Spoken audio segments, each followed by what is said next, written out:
Hi, I'm Kiki Wolfkill with 343 Industries. I am the studio head for transmedia for Halo.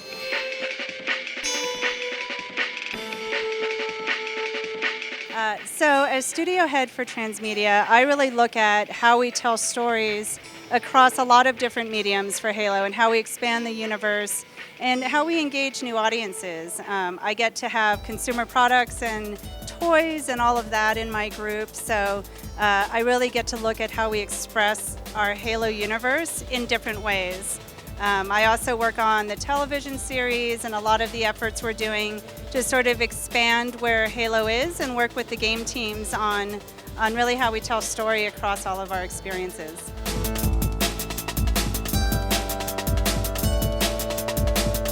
So we've been really happy with the Halo Championship series and what we've been able to do with Halo 5 over the last 2 years.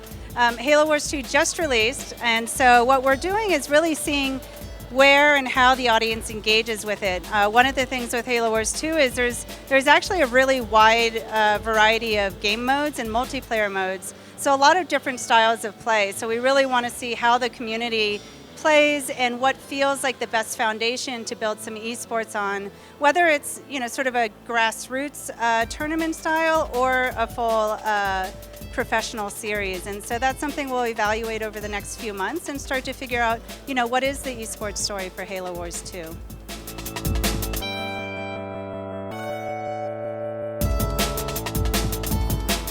Well, we had been thinking about Halo Wars 2 for a while because fans really had been asking for it for a while. It pioneered real-time strategy on the console, so we really wanted to think about how do we deliver on sort of that foundation that was so attractive the first time, but also add to it. So we looked at real-time strategy has changed a lot in the last 9 or 10 years.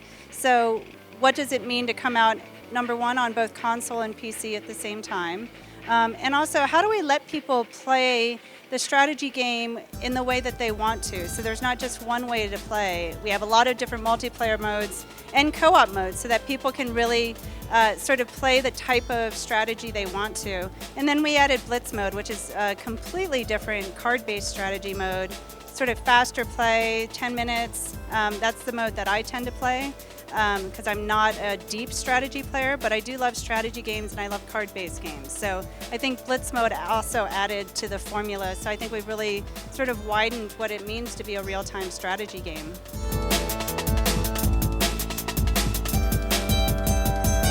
I think what's unique about Blitz mode is it takes its foundation from the real-time strategy, but it adds sort of a faster pace and some of the card game elements. So you basically play with a deck of cards, and rather than doing a lot of tech tree building and a lot of resource management, you're getting the best of strategy play with more action. So it takes the sort of the higher energy play that you get in other types of games and card-based, but really has that same deep strategic element.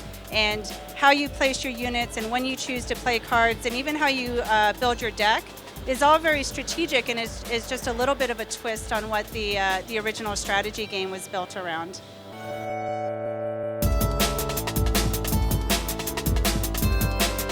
It was definitely, we were excited about the idea of a console and a PC simultaneous release and, allowing players who buy on one platform to get it on the other platform as well.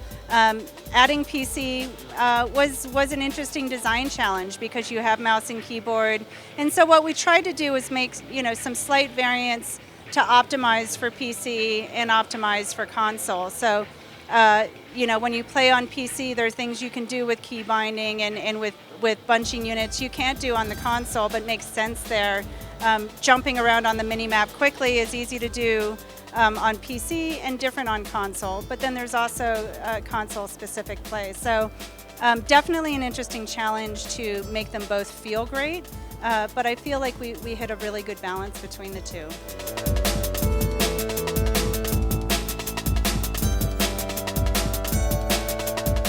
The Halo Wars 1 story was really strong, and we built a set of characters there that we really did want to continue their story. So with Halo Wars 2, we were able to move them up into contemporary Halo universe, so the same timeline as Halo 5.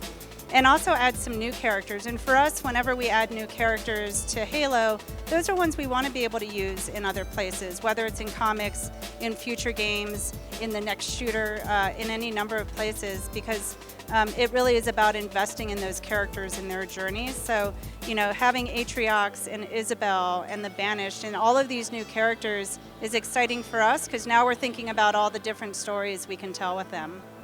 So I just want to thank all of our Latin America fans out there. Thank you so much for your passion and for talking to us and playing our games.